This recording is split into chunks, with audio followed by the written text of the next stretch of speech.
you guys, welcome to my channel. If you're new here, hi, my name is Cheney and I'm a homeschooling mom of 3 kids ages 1, 4, and 12. And today I'm going to be sharing with you my tips for making math fun. Now this topic is sort of a passion of mine. I really feel that oftentimes children's apprehension to math comes from the approach that was used to introduce the topics to them. Now, this video is in collaboration with Jessica from the Waldock Way and Abby from Rooted in Rest. This is an open collaboration including lots of homeschool moms from all over the planet, and if you would like to see more videos on this topic, you can click the link in the description down below. And if you're here from that playlist, hi, welcome. I hope that I can give you some helpful information that you're looking for. So I know that this is going to end up being a really long video because, like I said, this is a topic that's I'm sort of very passionate about, so I'm going to try to go ahead and jump into it.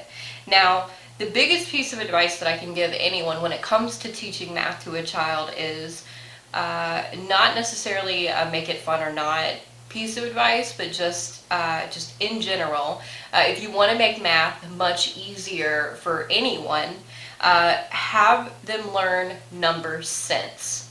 Now, what does that mean? That means instead of learning, I'll use this as an example. Instead of learning these numbers, right, where it's the number symbol, kind of like, it's kind of like learning letters before you learn how to make the sound with your mouth, right? That's backwards. I feel the same way about numbers. The number sense would be this, so 2, rather than written out the number 2, right? If you can get the number sense mastered, it makes the rest of math much easier. And so a lot of what I'm going to go through today is really how I hammer home that number sense with my children. I have filmed some footage of us throughout the last week or so of different activities that we do throughout the day. However, I obviously don't have a lot of footage with my older son, and we'll get to that. As far as, things that I do with him for math, he is much more auditory, so we talk. And he does a lot of board work and paperwork that just suits him better. Also, I'm going to do my best to show some geometry in this video. However, geometry is not a unit study that I have made it to yet. So, if you would like to see how I will end up approaching geometry when we get to it, be sure to subscribe because those videos are coming. They're just going to be much later in the year. We just haven't done those projects yet, and I didn't want to do them just for the sake of this video. I will kind of go over how I plan to approach it, but it's not a topic that I've completely approached yet. So if you want to see sort of higher math, how I'm going to approach Pythagorean and Euclidean geometry, particularly with my older child, that is a video that will be coming later, so stay tuned for that. Okay, so the first thing that I'm going to get into is games. So everybody loves games, right? And math is something that is really easy to incorporate in games. Now, it doesn't really matter what kind of games you play.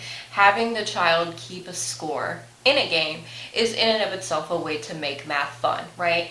If you are a family who enjoys watching football together, that's a great way to learn the multiples of 7, right? You get 7 points per touchdown. I hope I'm saying that correctly and no one's laughing at me right now, but I'm pretty sure it's 7 points per touchdown. So having the child learn the multiples of 7 through watching the game with dad is a great way, to do that. My 12-year-old loves basketball, so I invented a way to do equations and math with playing basketball, and I'll try to insert some footage of us playing basketball together to show you what that kind of looks like in practice. But it's really something that they enjoy. Okay, so we are outside doing our basketball math, and what I have is, over here we have lines written out. So 1, 2, 3, 4, and my little is over there making a 5 and a 6. And then over here we have an equation. And then our trusty dice. I have my oldest here. So the way that this works is the x in this equation is going to equal whatever line they choose to shoot the basketball goal from. And so what he's going to do here, you want to walk him through how to do the equation? Yeah. Alright. So he's going to, we have 2 6-sided foam dice, and he's going to roll for either side. Now, the max we can get in these equations are multiples of 12, which is what we've been studying. So he's going to roll for each blank here. Okay, so we got 4 and 2. So his equation is going to be 2 and 2 times 1 and 1 plus x equals. Alright, so walk through, what order are you going to do it in? Okay. 2 plus 2 is 4. Alright, and then? We have 1 plus 1 is 2. Alright, and then so, now that you know what those equal, what's the next step? 2 plus 2 is 4, and then 1 plus 1 is 2, so 2, 4 times 2 is 8, right? Yeah. And then what is x going to equal? whatever line I choose. Alright, so pick your line. Take a 4. shot. You going to pick 4? Yeah. Alright, so you got 2 plus 2 is? 4. Times 1 plus 1. 8 plus 4 is 12. So 4 is 12. X will be 4. Alright. He's... There you go.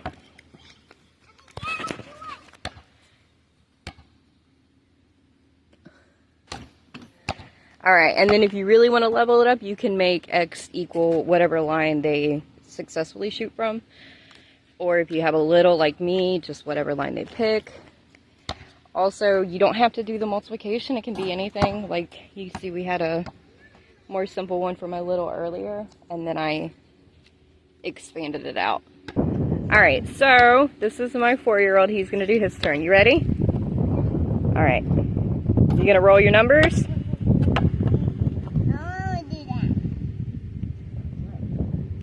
You're not going to put them on the blank? Okay.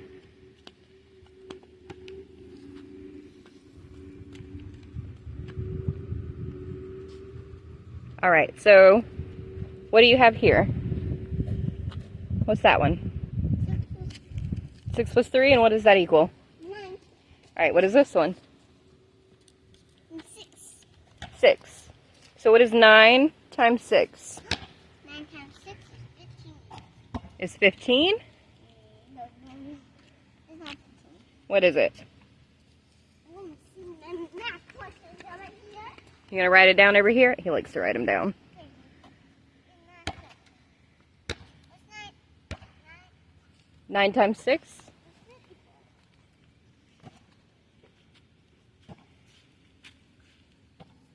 Which one are you gonna write it on?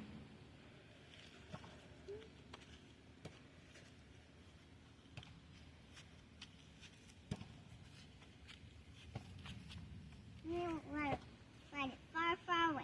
Okay. So what is 9 times 6?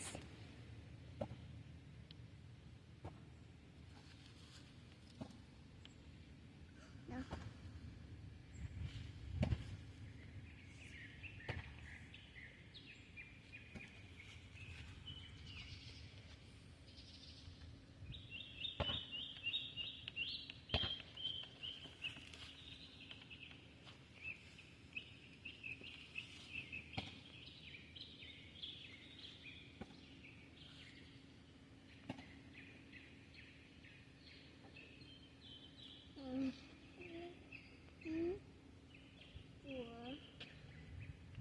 I'm sorry, I might be more. It's okay. You did great. 54. Alright, now pick your line to shoot from.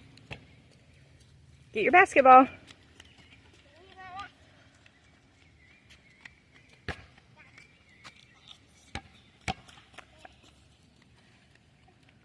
Which line you going from? The 10 line? Alright, so it's 54 plus 10. 54 plus 10 is 64. Very good. Alright, take a shot. You did great, man. Little fun. Whoa! That's crazy. Alright. So that is basketball math. Do you guys like it? Yeah. Is it fun? Yep. Yeah. Alright. If you are a family who enjoys video games or sort of like a tabletop role-playing game, especially with older children, that's another great way. You know, keeping up with the stats of different characters. I'm not very proficient at it, but my husband is into those types of games. So having them keep up with the numbers of what their stats of their characters are, and how many hit points they've done against another character. It's all math. It makes you need math to be good at the games, and it's a way to trick them into caring about percentage points and what percent damage they're inflicting with a critical hit, right? Another great game that you can play with each other is a game called 24. Now, I don't have it with me here. I remember playing it when I was in high school. It's on my list of games to buy. I just don't have it yet. But there are videos that you can find on YouTube of the game 24. I think it's available pretty much everywhere, but Rainbow Resource I know has it. And that's another great way to just sort of mentally memorize different math facts. So I am going to get into some of the games that I have here that I have found to be the most fun and effective with my family. So the first one that I'm going to show you is this Match It Mathematics. And this is something that you can actually create yourself. So you don't necessarily have to buy this game. This is something that I've seen on Teachers Pay Teachers. You can, if you have a printer and a laminator, or honestly you don't even need a laminator. If you just have a printer and scissors, you know what? You don't even need that, really. If you can draw pictures and you have paper and scissors, you could create this game. So, it's very simple. This is like an earlier elementary type of math. But, so some of them are going to be, I'm trying to get this in the frame here. So it'll just be, an amount, and then you have to find the number. What is that? 7. I'm not sure where the number is, but you find the number that matches and you put the puzzle piece together. And then it moves up to these addition, right? So this is 2 plus 3, and then you find the number and match the puzzle pieces together. Super simple, super effective. My 4-year-old loved these. He's lost a bit of interest in it now. But this is something that I'm going to keep around for my daughter when she's there. And I like this because, again, it's showing the equation not as 1 plus 2, but it's, 1 rocket plus 1 rocket, right? And so it's really hammering in that number sense. The next game that I have for you is Dino Math Tracks. This will be featured in my prehistory unit that we're doing. We played this a couple of times. My kids absolutely love this game. It's fun, it's easy, it says ages 6 plus. My younger son is 4 and he understands the concept just fine.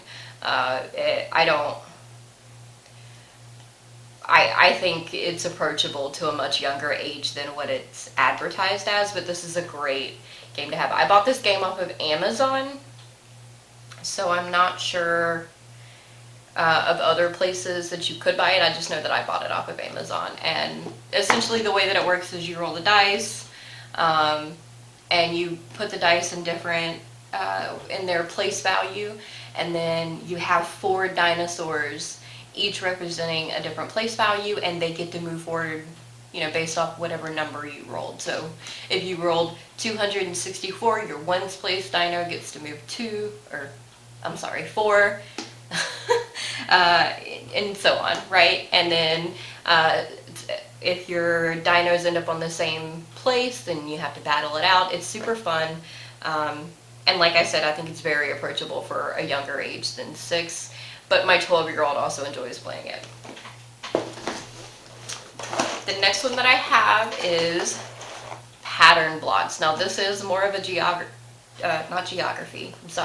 geometry game. You can use this super early on. I think it says, yeah, ages 3+. My son started playing with these at 3, but these are just the best. So the way that these work is it gives you these cards, right? And each of them has a shape, and it'll tell you in the corner, I'm not sure if you can see, how difficult each card is. So you can kind of separate it out so that way you're not overwhelming a child. But you've got like a tree, a rocket, a piece of candy, goat, crab, right? And you take the blocks, which if you used The Good and the Beautiful's Level K, the old version, you'll be super familiar with these pattern blocks. But, you know, say for example you have this rocket ship here, you just find the blocks that match.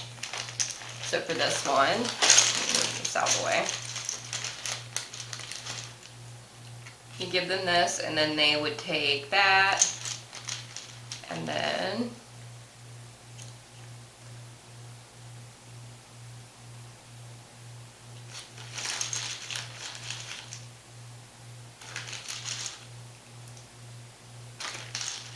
ta-da! Build a rocket ship. And then what I did with my younger son was I would give him a select amount of these cards and have him figure them out. And then once he was done with that, he would just get to free play. So he'd get to build whatever it was he wanted to build. These pieces are like really good wooden pieces. I didn't purchase these until after we had used the discontinued Good and Beautiful Level K math. That version came with like card stock versions of these, but we loved them so much that it was worth it to me to invest in the nice wooden pack. Plus, they're really not that expensive. I think this was maybe $30. And my 12-year-old really enjoyed these as well. Now he blew through them, you know, much quicker than my 4-year-old does, but he still really enjoys it. So another thing that we might do is I'll give some to my 12-year-old and some to my 4-year-old. And, you know, I'll pick, you know, much more difficult ones for my 12-year-old than my 4-year-old. And then they'll race. They'll see who can build their shape the fastest. It's super fun. This is also really great for open-ended play. It's just, this I think is like one of my favorite math activities to do with my kids. So another game that you can play that I don't really have any footage of, this is something that I did when my son was much younger, and I just didn't want to take the time to set up the whole game again because it's just a concept we've already mastered. But we called it Grater Gator. And what I did was I took pool noodles and I cut them into smaller pieces, and then I would toss the pieces of the noodles on either side of my 4-year-old and his 3-year-old cousin, and they would use their arms like, you know, gator mouths, and they would eat whichever side was greater. So that was how I introduced the concepts of greater than and less than, right? So if there was 3 fish, you know, fish pool noodles on one side and 1 fish on the other, the gators would want to eat the 3 fish. It was super fun. They loved it. Both the toddlers loved it. It was a smash hit. Okay, so moving along here, I'm going to show you these. Now, I have featured these in other videos, and you should also see them in some of my footage for this week. I love these things. You can buy these at the dollar store. They're $1 for 4 of them.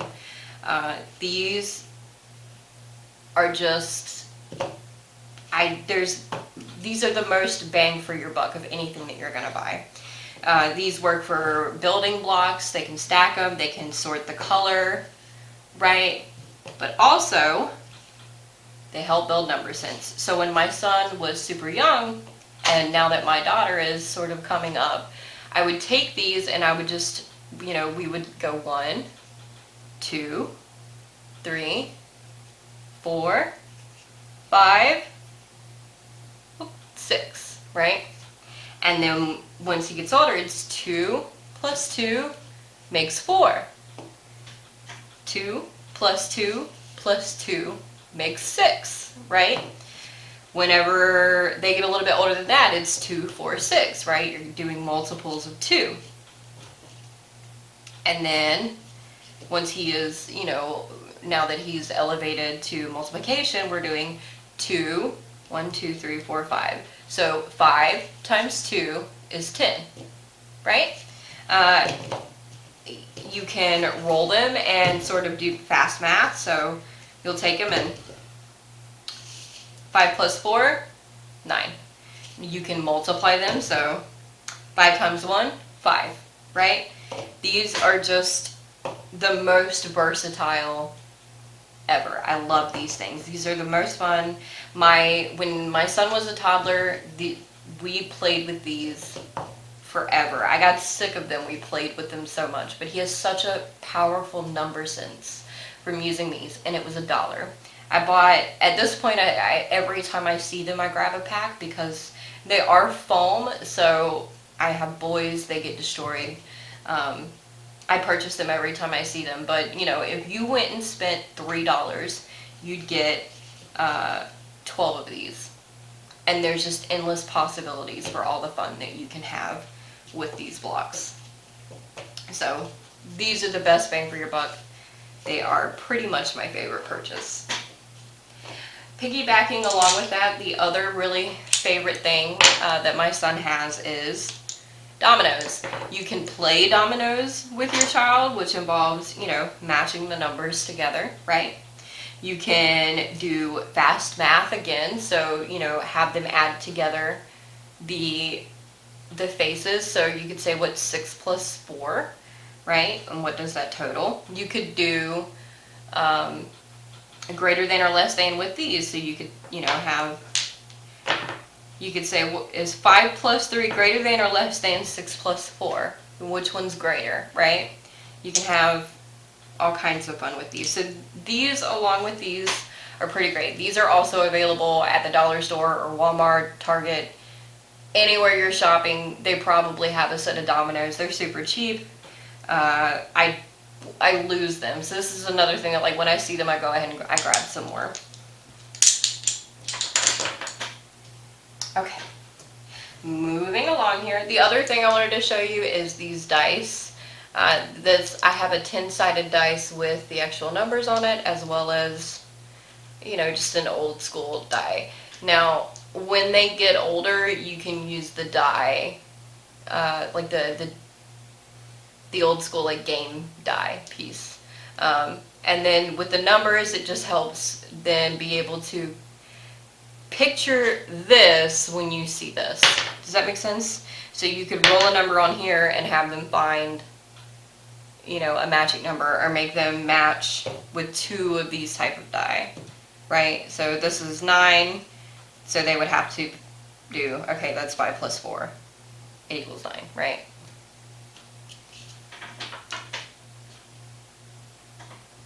Now, these. So these are the dollar store version of Magnetiles. I bought these for my son many years ago. These are the other, if you're gonna buy anything, buy these. I'm gonna throw in some footage of us doing some math with these because I was able to get some footage of that. But there's so much you can do with these. So the first thing, the obvious thing that you can do with these is build geometric shapes. So, challenging them to the cube is the quickest thing that they come up with, right? Or at least for my son, the first thing he goes to with everything is building a cube, right? So this is a 3D geometric shape that you can have them build. It flexes the logic part of their brain, which is fine. I've had my son build castles and churches and all kind of stuff. out of these. Cool. But where these really excel is teaching math facts. So you could go 2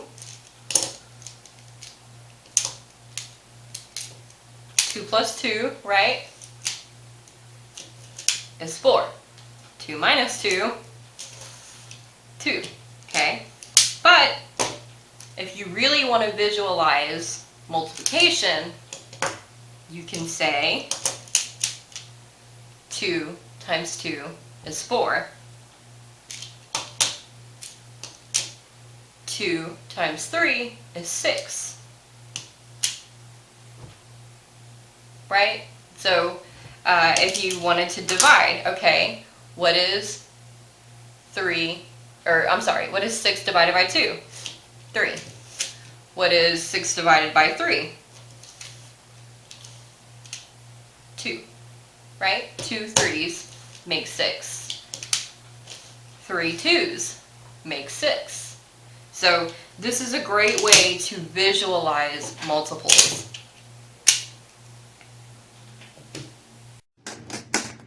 All right, so can you count how many are there this way? 1, 2, 3, 4, 5, 6. 2, 3, 4, 5. 1, 2, 3, 4, 5. All right, so. That means it is 25. Wait, do you want to take one row away? Hold on.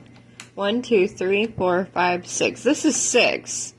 1, 2, 3, 4, 5. This is 5. And there's one more right here. Okay, well, let's not worry about that one just this moment. So this, if there's 6 rows That's 40. and 5 columns, it's 6 times 5, which is 30. 30.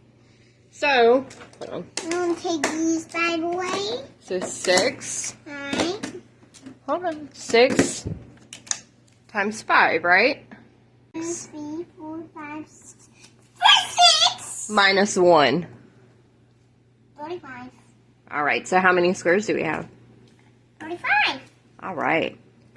What if, let's say, we went back to 6 times 5, which is, do you remember what 6 times 5 is? 30. 30. What if I wanted to divide 30 into 2 equal parts? Whoops. 2 equal parts. Yeah, can you divide 30 by 2?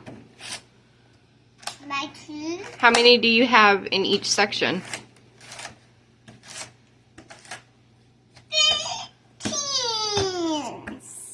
15. 15.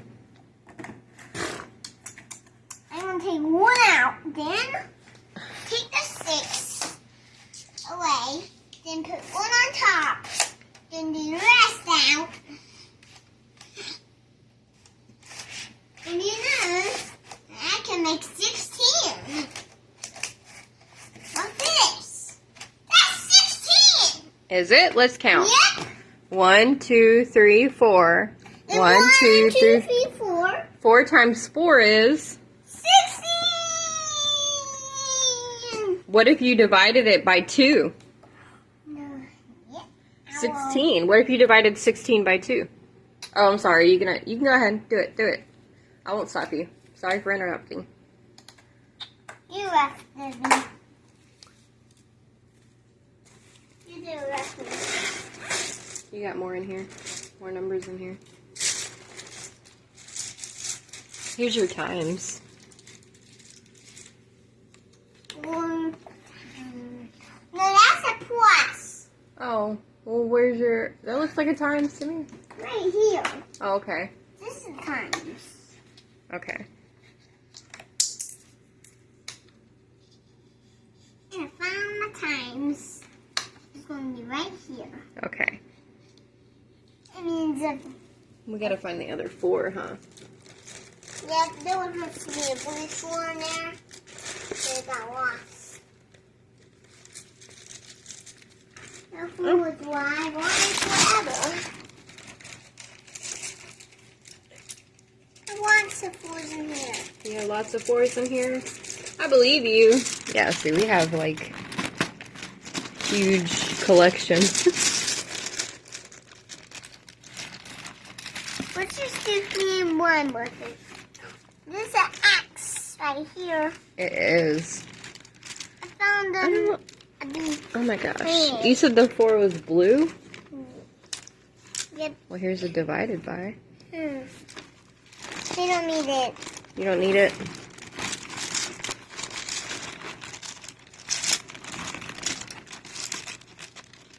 We don't need any. Because I don't know what divided bys are. Yes, you do. You just divided it. Here you go. Here's the other 4. 4 times 4 is 16. All right. So, What where'd that times divided by go? Did you throw it back in the bag? Here it is. Found it.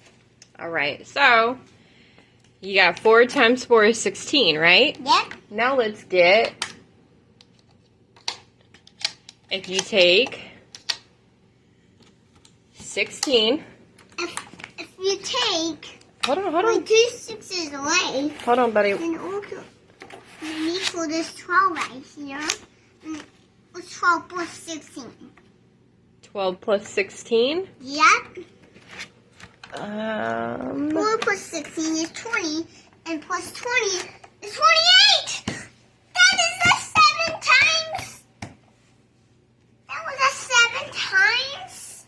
What? 4? No, that's for 2.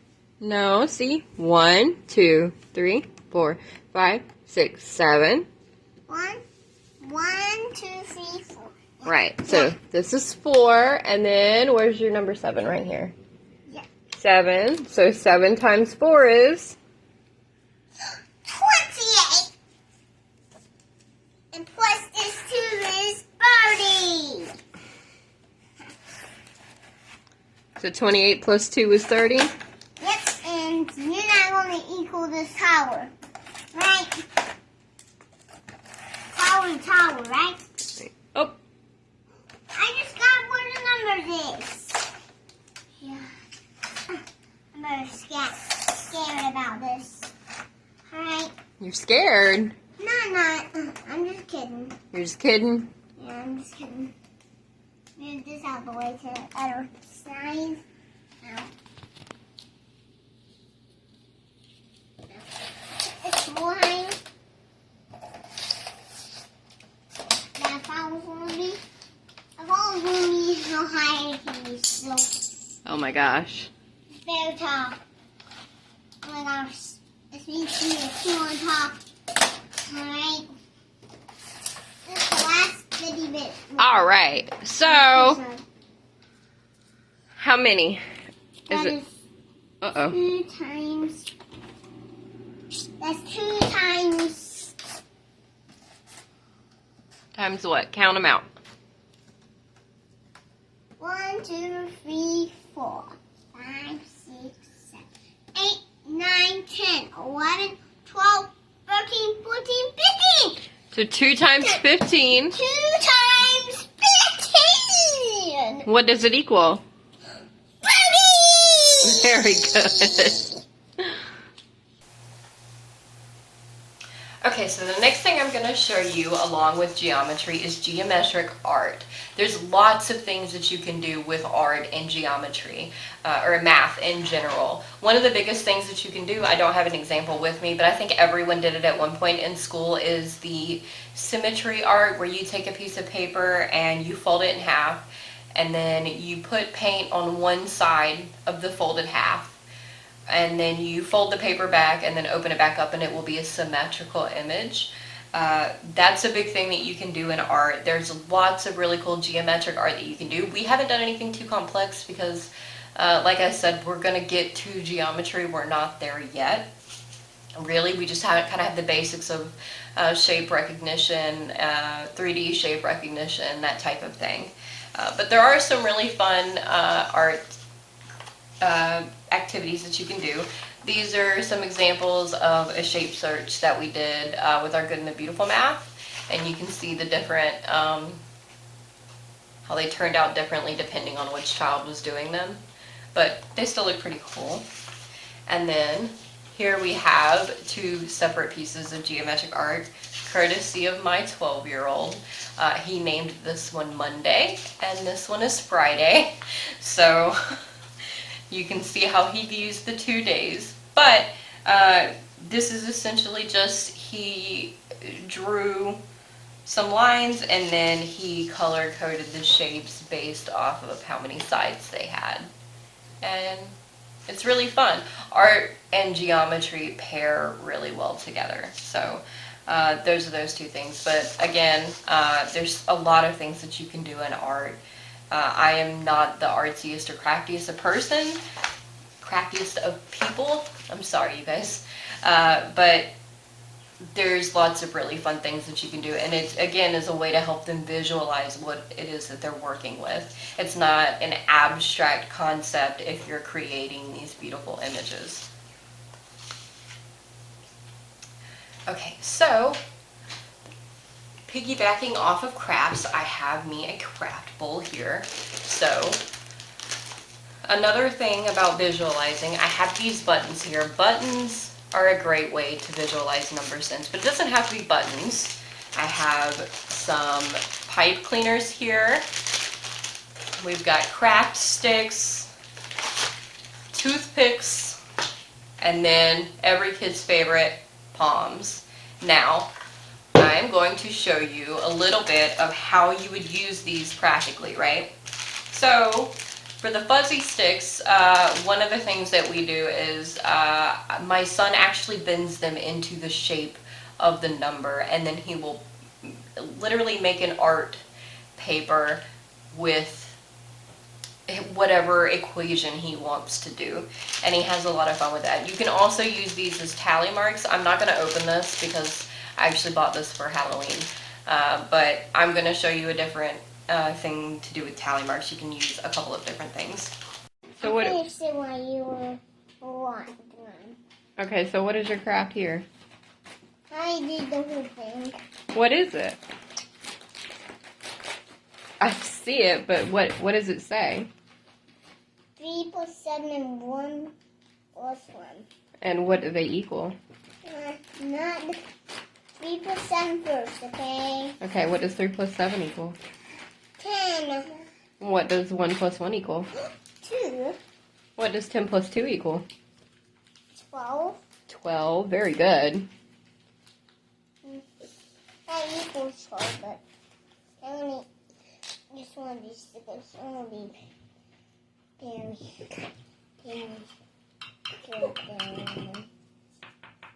Maybe.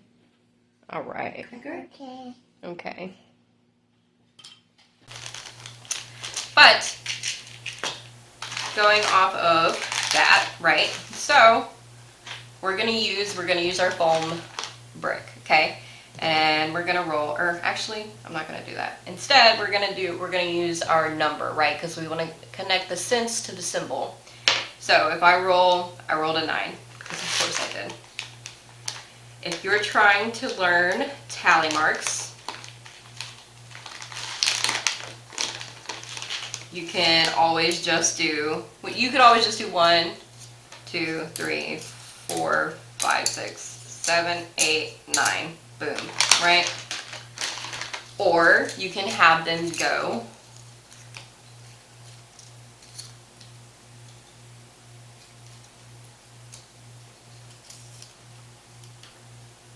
right?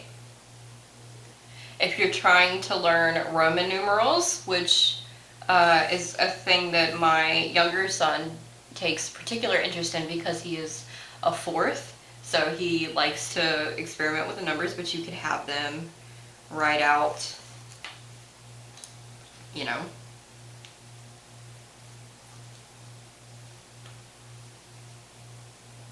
right? So that's the Roman numerals of 5. Or, again, with the buttons, you could have them pull out 9 buttons. You can have them match 9 palms. I don't know what it is about palms, but my kids love palms. Am I the only one? If you're learning bigger versus smaller, you can use palms. They're another great way to do that. So you could Just give them an assortment of palms and then have them sort, okay? You know, these are bigger, these are medium, and these are small, right? So you go smaller, biggest, smaller, smaller, smallest, bigger, bigger, biggest, right? You can also do the same thing with the buttons.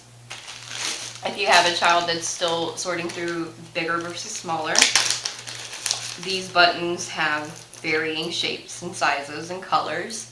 So, if you're still doing color recognition, you can sort these by color. You could put all the blue ones together, right? You could put all these blue ones together. If you're sorting by shape and size, you could put all of the smaller ones together, all the biggest ones together, all the medium ones together, right? Excuse me. So yeah, so any kind of manipulative like this, I think I bought this pack for like $1 at Walmart. Same for the popsicle sticks. The palms you can always find at the dollar store.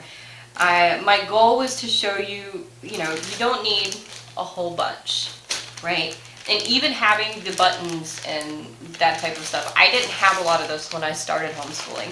So instead, what I literally would do is I would take paper and I would draw the same thing on the paper and then cut it out. So for example, on St. Patrick's Day, I literally drew shamrocks with my hand. I'm not an artist, but I drew shamrocks and cut them out, and we used them.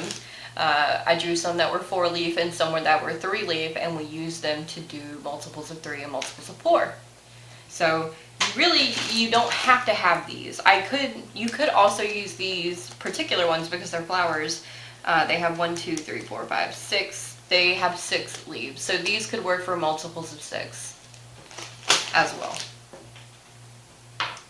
And with the toothpicks, it's the same concept as the craft sticks. You can make, what's the word I'm looking for? Tally marks with them. You can do Roman numerals with them.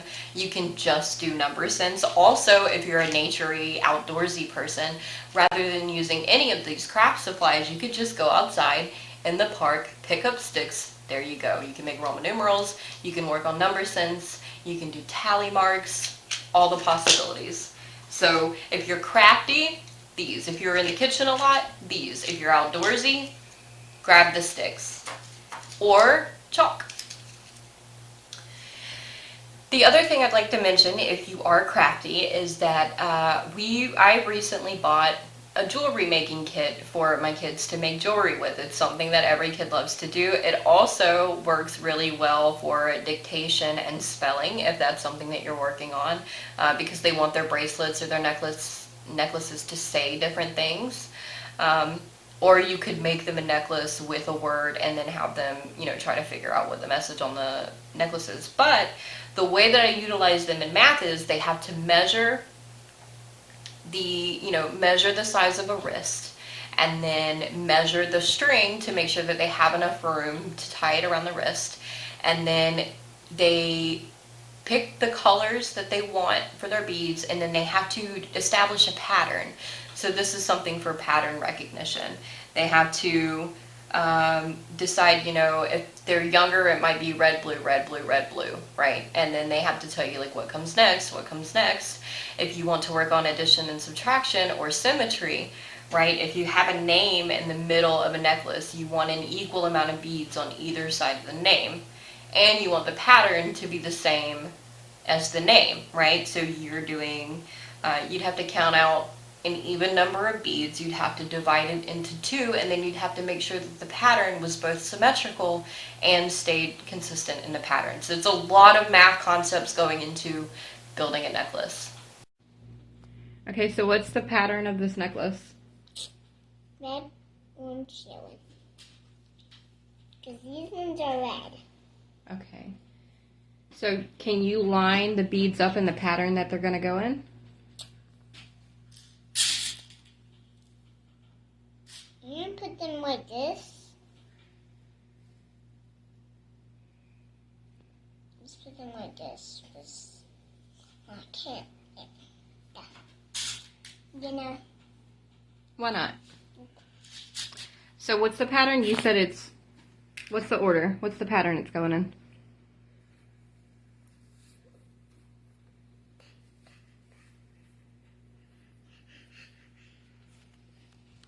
This one? All right, so we're going yellow, orange, red. No, red, orange, yellow. Oh, I'm sorry, red, orange, yellow. Yep. So red, orange, yellow. What comes next? I know red, orange, yellow. All right.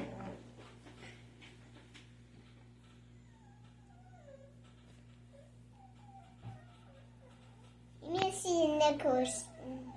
I'll show you again. Okay. So then if it's red, orange, yellow, what comes next?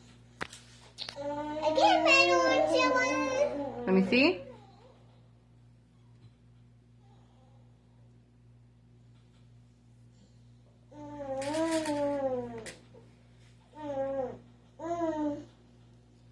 Good job. Can I see your pattern? Yeah, it's not finished yet. Are you doing full rainbow? Pretty much. Yeah. What's the order of the rainbow colors? Red, orange, yellow, green, blue, and purple. There you go. But my rainbow's a bit different. It looks good though. So yeah, red, orange, yellow, green, blue, and purple, and then red, orange, yellow, green, blue, and purple, and then purple, blue, green, yellow, red, purple, green, or blue, green, yellow, orange. Okay.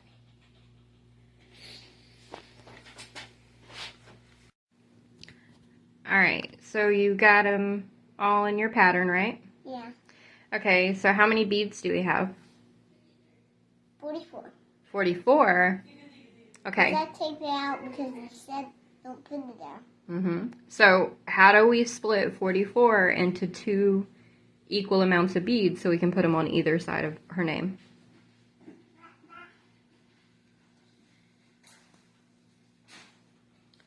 So what's 44 divided by 2?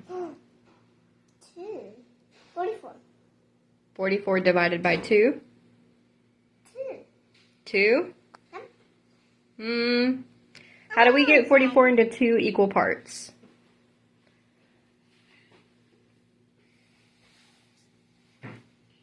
We're getting there. So that would be, what would be 40 divided by 2? 40 is a prime number. 40 is not a prime number, silly. Because 20 plus 20 is 40, right? Yep, and 20 is a prime number. 20 is not a prime number either. How? 20 is an even number. And 44 is an even number. Which means we can divide it into 2 equal parts. Okay? Okay. So the answer is actually going to be 22.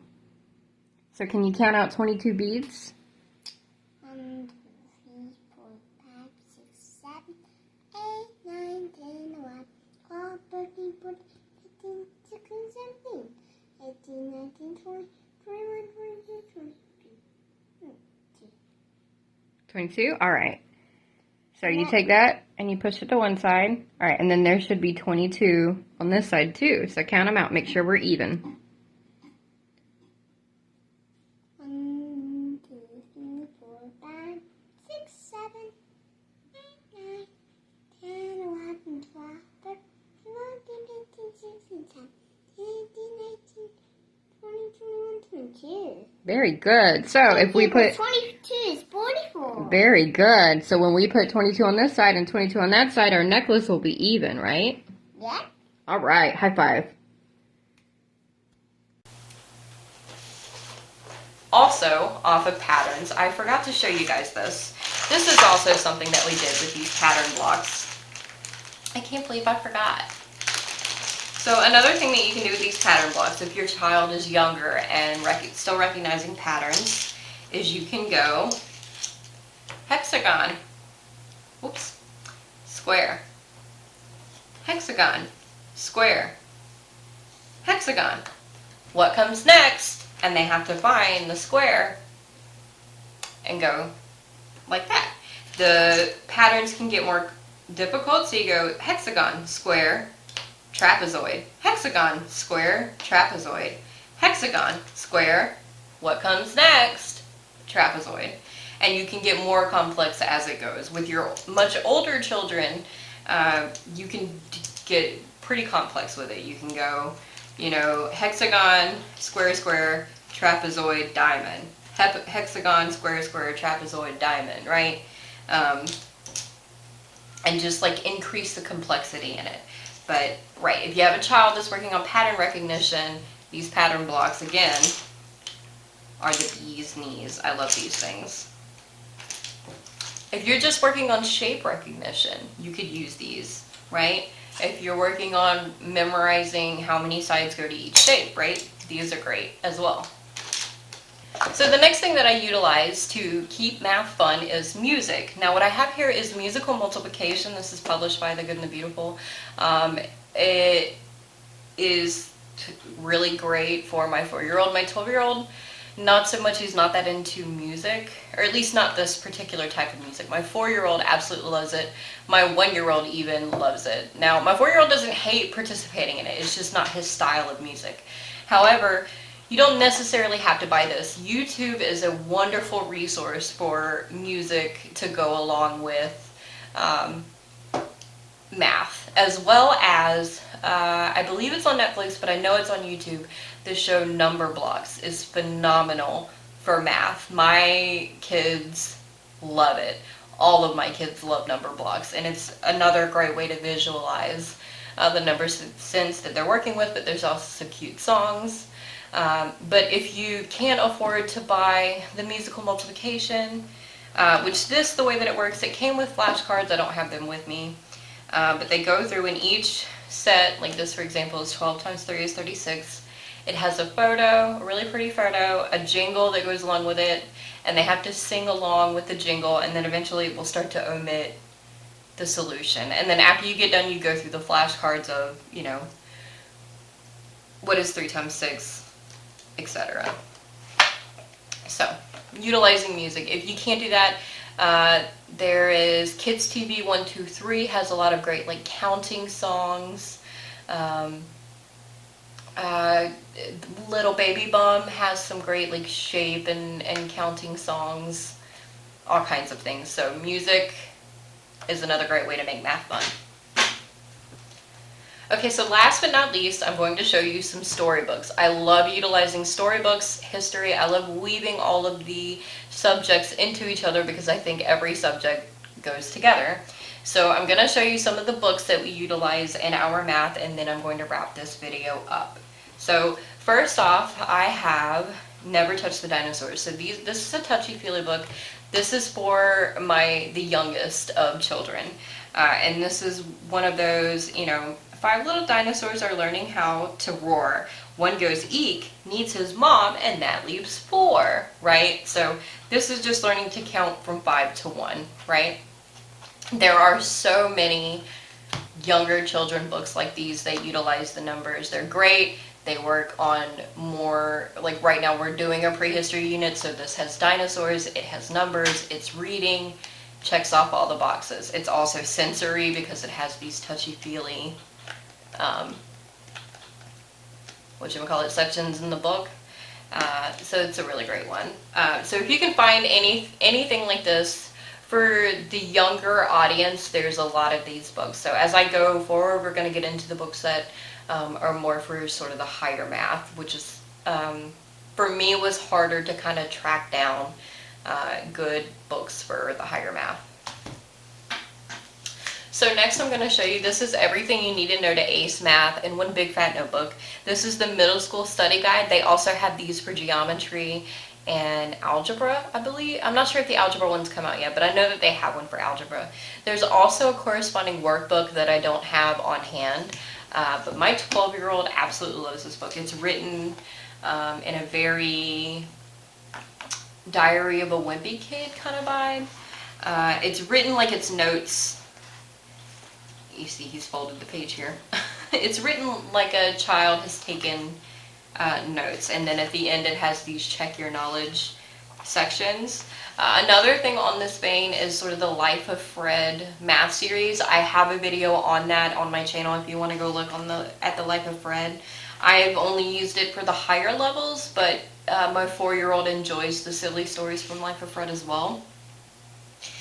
So this is more on the veins of like a curriculum, but these really aren't that expensive. Life of Fred is much more pricey than these books are, and my 12-year-old has really he's just super enjoyed these books, which is surprising because you know, coordinating is not generally something he would be super excited about.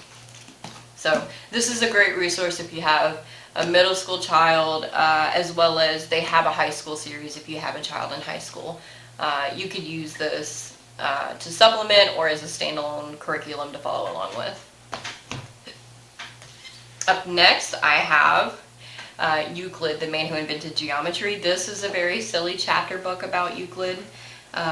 So this is when we will get to, I have this sort of sitting for when we get to geometry. And I'll show you the 3 books that are going to go along with that. So the way that I'm going to approach geometry is by actually, when we get done studying ancient Greece and sort of the fall of Rome, we will do a whole unit study on geometry of that time period. So we'll look into Euclid, which this storybook will go along with, and then we will actually demonstrate, like this has here, how to demonstrate perpendicular lines, you know, a perfectly straight line, acute angles. I know that Pepper and Pine on YouTube, if you can find her channel, she has an entire series on geometry, not geography. It's the second time I've done that.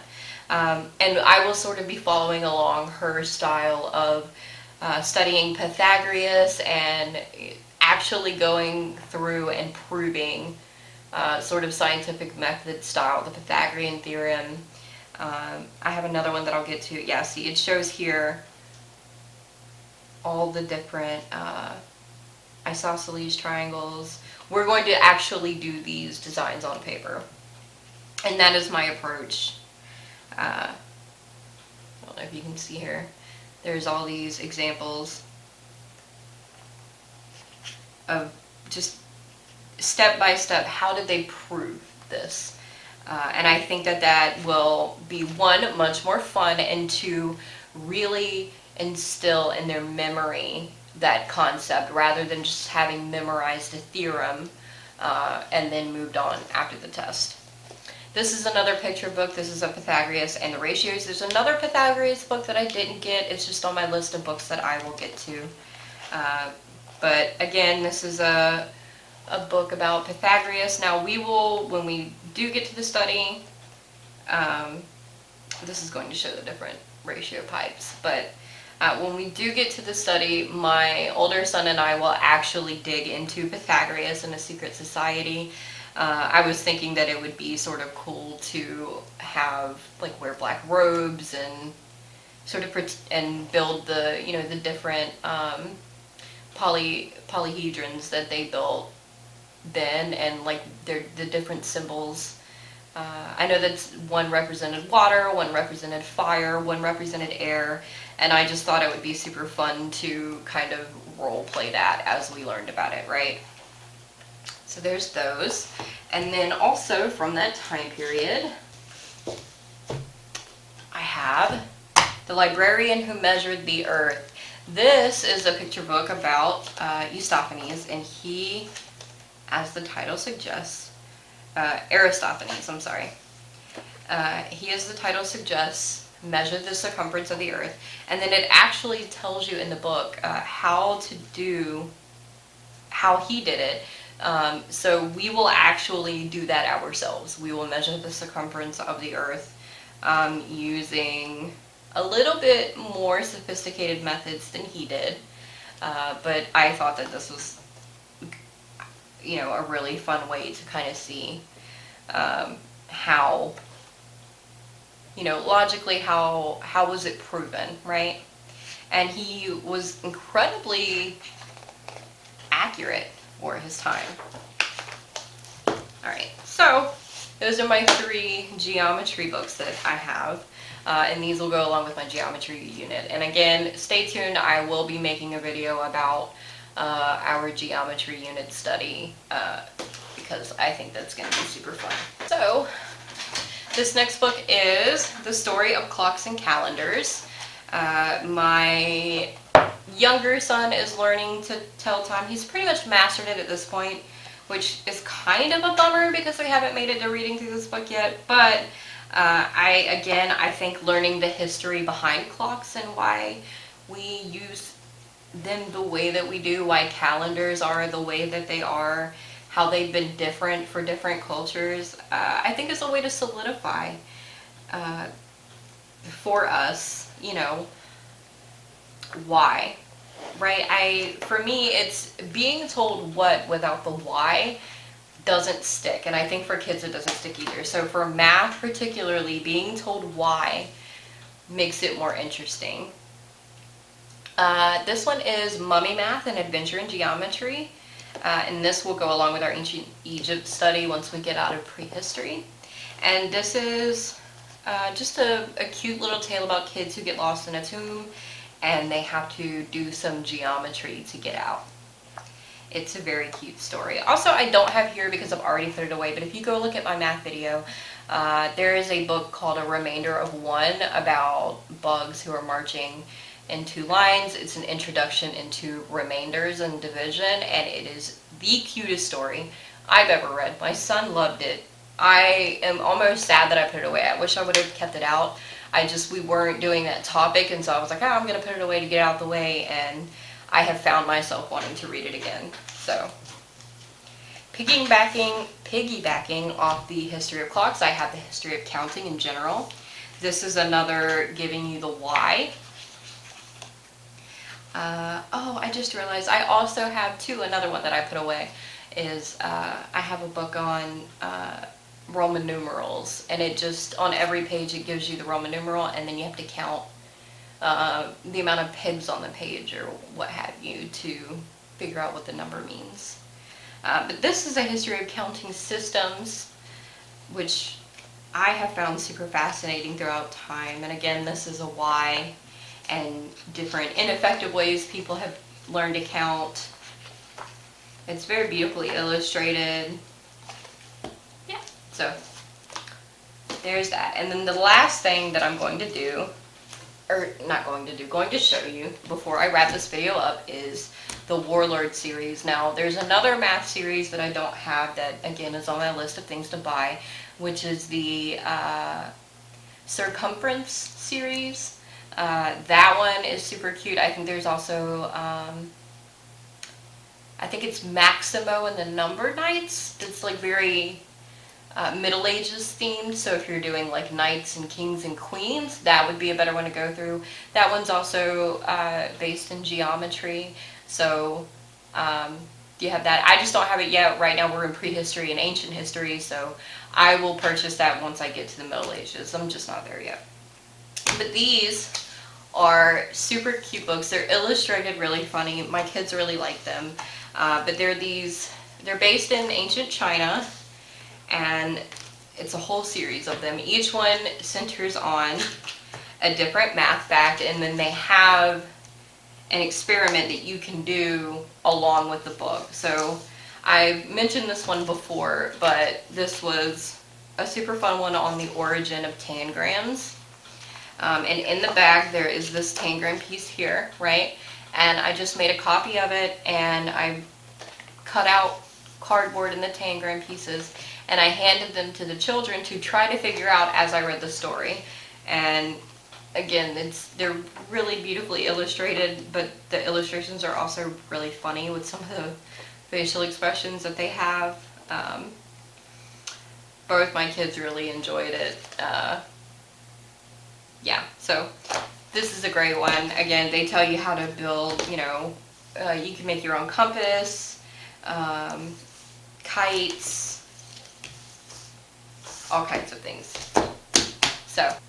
So the last thing that I want to share with you on the idea of making sure to demonstrate value is fractions. So I didn't get any footage of us doing sort of 2D fractions, which for that you can always do. Pizza is sort of everybody's fan favorite. You could cut up cookies, any kind of food that cake, you can do cake fractions. But my particular favorite when showing volume, like volume in fractions, is I will take the different measuring cups that we have in our house and water, and I will color the water just to make it more visible. And I will color the water just to make it more visible, and I will allow my children to combine the numbers together. Now, the video that you're going to see, my 12-year-old really wasn't too interested, but he's been cooking, so he has sort of mastered this fraction math, so he was kind of bored. But if you involve your children in cooking, like my older son has been, that type of mental math, like, oh, okay, if I need a half a cup for this recipe, but I'm making double the recipe because I have double the people to serve, then I'm going to need 1 whole cup. That's fraction math. Okay, so hold on. So I have a bowl with some colored water, and then I have these mixing bowls. You got it, sweetie? Yeah. With, I don't know if you can see it on camera, but it's got the measurements on, I don't know if they're mixing bowls or storage bowls, but they have the measurements on the outside of them. So as you can see, my 4-year-old's excited. He knows what's up, and he's already filling the bowl up. So, What we got here? what do we have here? How much is that? How much water is that? A one. Gentle. Put this glass in here. Okay. So we have 1/4 cup and 1/4 cup and those 2 bowls. So grab the 2 bowls and mix them together in the measuring cup and see how much. What is 1/4 plus 1/4? 1 cup. No, not 1 cup. What does it equal? Or 1 cup too. 1/2. A half of a cup. A half a cup. Very good. Then pour it back out. What's a half a cup divided by 2? Can you get an equal amount of water in both little bowls? Okay. All right, bigger son. What is 1/2 cup divided by 2? 1/4. 1/4. Very good. Oh, you got it? Yep. All right. So, what was that? Was that 1/2 plus 1/2? Yep. And what- And that's 1/2. Very good. 3/4. That's what this one said. Equals. This isn't too weird. That's 1 or 2 pin right here. Pint. 1 or 2 pint. That's a half pint. That's a half pint. Mm-hmm. 1 cup is a So- half pint. Say we were cooking dinner and the instructions called for a half a cup, right? But we need to make twice the amount because we're cooking enough for twice the amount of people. How much would we put? How much would we put in the bowl? So if we need 1/2 cup for 1 serving, how much do we need for 2 servings? What's 1/2 times 2? You want to find out? So this is 1/2, right?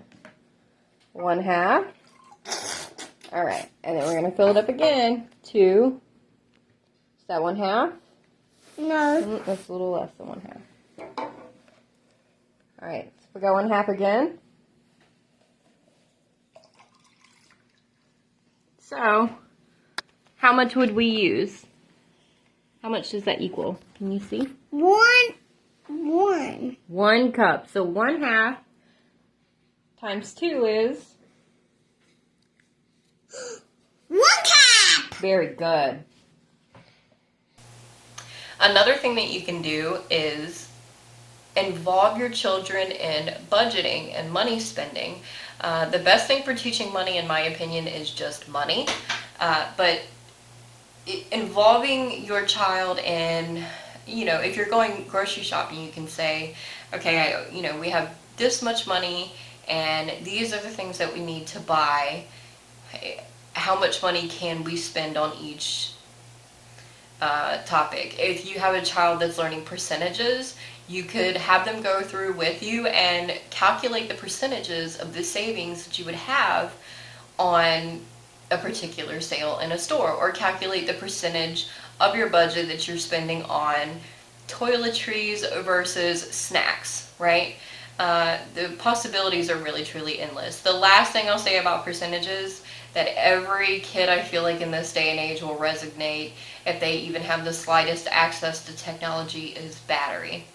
We measure battery lifespan in percentages. So the easiest way for young children in these days to visualize percentages is through the battery life that they have left. So that's going to be all for this video. I do truly hope you enjoyed it, and I hope that I've showed you some fun things that you can do with your kids to make math a little bit more fun in your day-to-day. There are lots of other things you can do, and if you would like to see how other people are making math fun in their homeschool, you can click the link in the description below to the full playlist of all of the different moms. Everyone homeschools differently. And everything works differently for every kid. So I hope I was able to help you. I will be checking out this list to see what everyone else is doing, to see where I can improve in my homeschool. And yeah, if you want to see more footage, you can subscribe to my channel, and I hope to see you guys again. Bye!